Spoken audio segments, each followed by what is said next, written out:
Vivían en poblados que llamaban yucayeques, a orillas de un río claro o de una quebrada en piedad.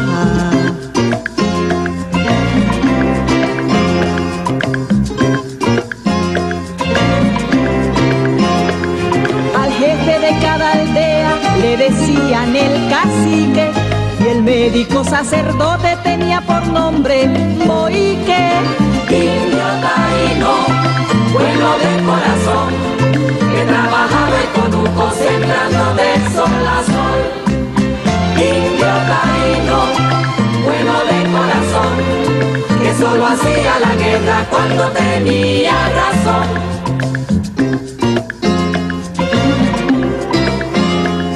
Salía muy de mañana a sembrar maíz y yuca, hacía rico casabe, comía viandas y frutas.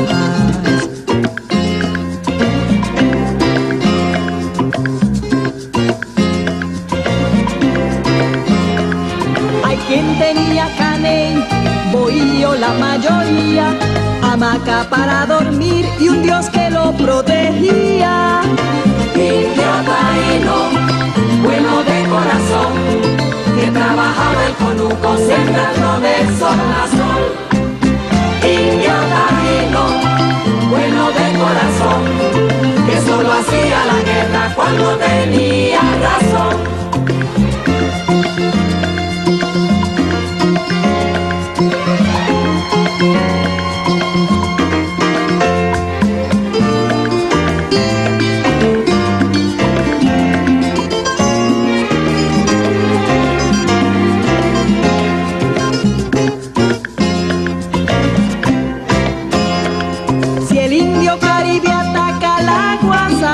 Comienza y ya todos se preparan para empezar la contienda.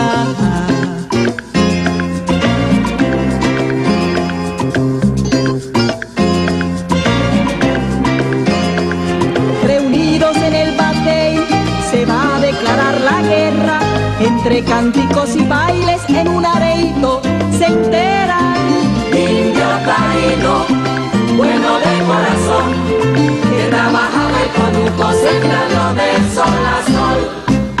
Indio taíno, bueno de corazón, que solo hacía la guerra cuando tenía razón.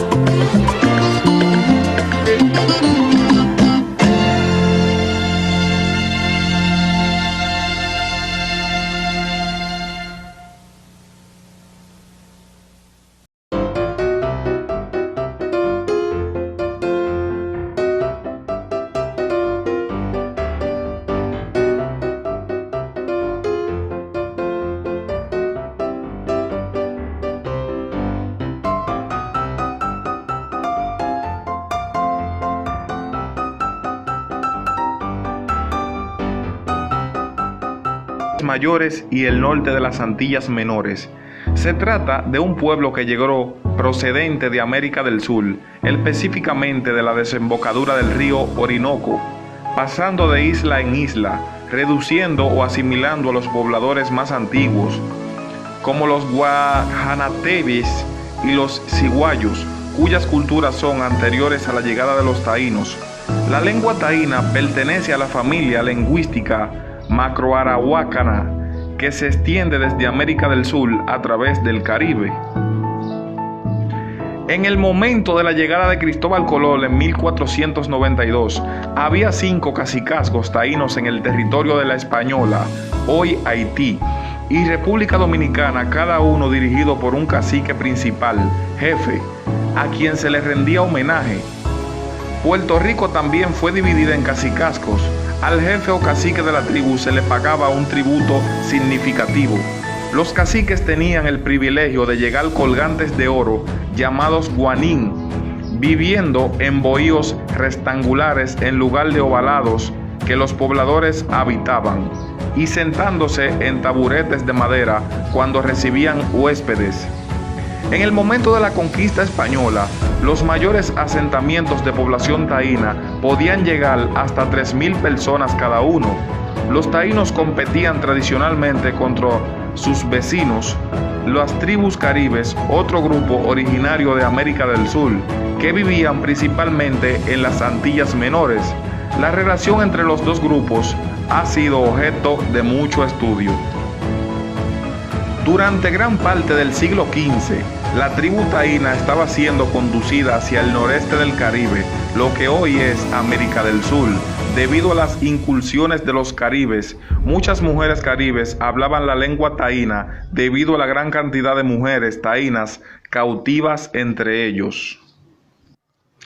En el siglo XVIII, la sociedad taína había sido devastada por enfermedades introducidas, tales como la viruela, así como otros factores tales como los matrimonios mixtos o interraciales y la asimilación forzada a la economía de plantación que España impuso en sus colonias del Caribe, con la posterior importación de trabajadores esclavos africanos.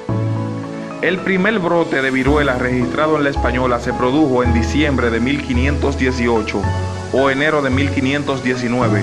Pese a todo, varios pueblos indígenas sobrevivieron hasta el siglo.